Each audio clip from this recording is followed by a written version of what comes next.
नागपूर महापालिका निवडणुकीच्या मतदानासाठी ईव्हीएम आणि मतदान साहित्याच्या वितरणाला सुरुवात झाली आहे। निवडणूक कर्मचारी हे मतदानाचं साहित्य घेऊन मतदान केंद्रांकडे रवाना होत आहेत।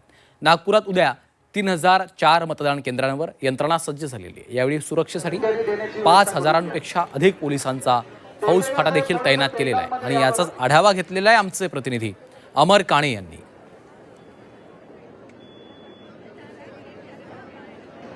कर्मचारी व्यवस्थापन कक्षात तथा नागपूर महानगरपालिका निवडणुकीकरिता उद्या लोकशाहीचा उत्सव साजरा होणार आहे आणि उद्या मतदान प्रक्रिया पार पडणार आहे आणि यासाठीच त्यासाठी प्रशासनाने जय्यत तयारी पूर्ण केली आहे। मतदानासाठी लागणाऱ्या ईव्हीएम यंत्रणा व मतदान साहित्याचे वितरण सुरू असून निवडणूक कर्मचारी मतदान साहित्य घेऊन आपापल्या मतदान केंद्राकडे रवाना झालेले आहेत।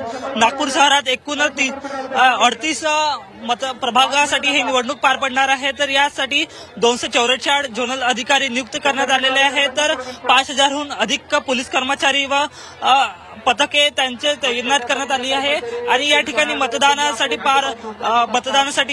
प्रक्रिया पार करण्याकरिता 4009 कंट्रोल युनिट आणि 10,000च्या वर बॅलेट युनिट उपलब्ध असून शांततापूर्ण व पारदर्शकता मतदानासाठी प्रशासन पूर्णपणे सज्ज झाल्याचे चित्र सध्याच्या घडीला आपल्याला पाहायला मिळत आहे।